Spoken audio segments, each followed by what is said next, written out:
Wow, this thing's a beast. It's called the Aton. Yes, and I just love it. Yes, and I love to remember that our strength, Aton means strength, right? Our strength comes from the Father of lights, right? And we are not alone. And when we go forward in this new year, we're not going to feel tired at all. And that's what I'm excited to say is, guys, we have a strength that doesn't run out. I like to see things for myself, and until I didn't see this puzzle, which in a second I'll go over what we're seeing here, I didn't believe that really they brainwash kids from the ages of 2 to 3 to kill Jews, to kill citizens of Israel.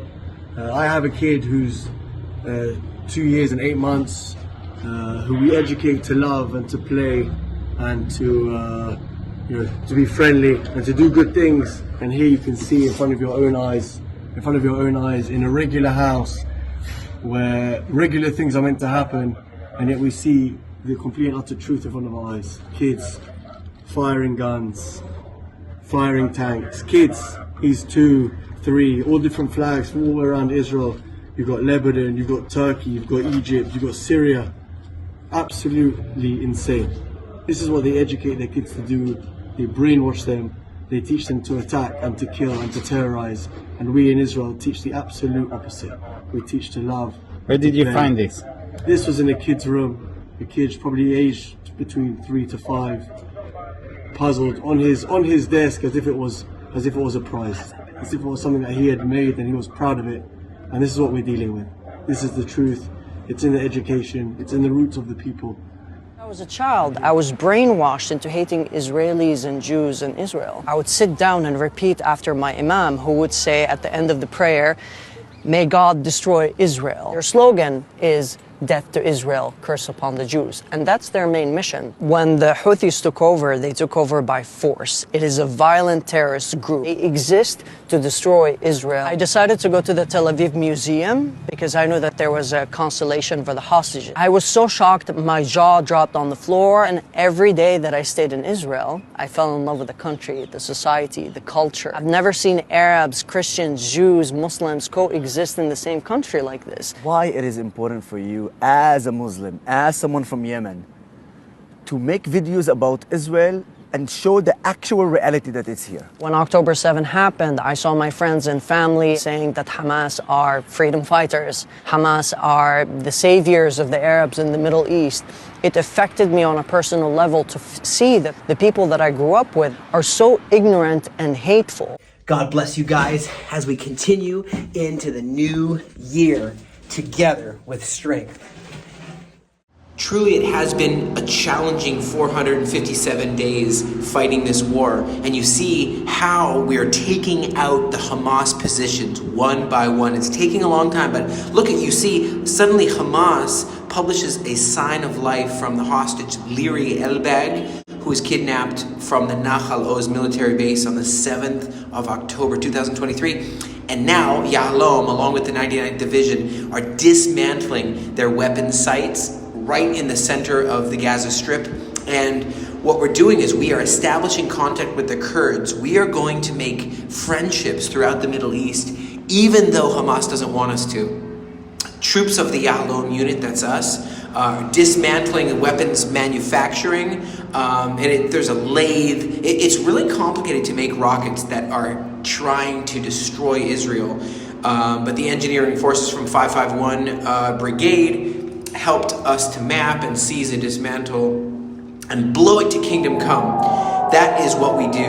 IDF carried out intelligence-based strike targeting Hamas terrorists in southern Gaza's Salah Halin area, and also neutralizing these terrorists who are using humanitarian aid corridors for terrorist purposes. And earlier today, also our Air Force, God bless them, these brave men and women in the Air Force struck in Deir al-Balach in central Gaza to stop these people from manipulating ambulances, hospitals, mosques.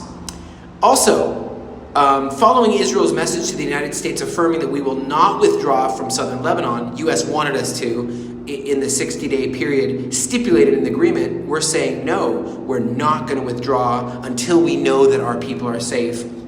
There's no way that we can just leave and allow them to regroup and go against international law.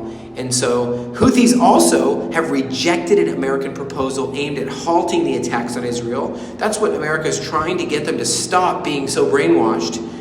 But Biden administration just doesn't seem to fully understand that we're going to have to ramp up our defensive strikes against Yemen, against the Houthis, their main positions, and we are not going to let them continue to attack us. Our foreign minister Gideon Saar, he had a groundbreaking call with Imam Ahmad. He's a foreign minister of the Kurdish autonomous regime, Rojava, in northern Syria, and he's saying the Kurds are going to be our allies, and that is amazing.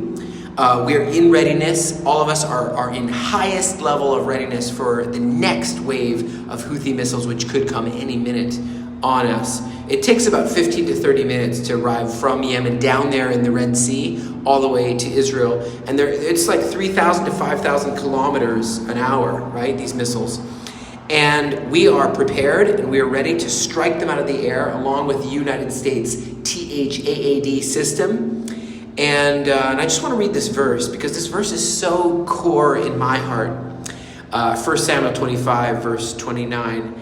Should anyone rise up to pursue you and to seek your life, then the life of my Lord will be bound in the bundle of the living with your God. That's just amazing, right? I love that.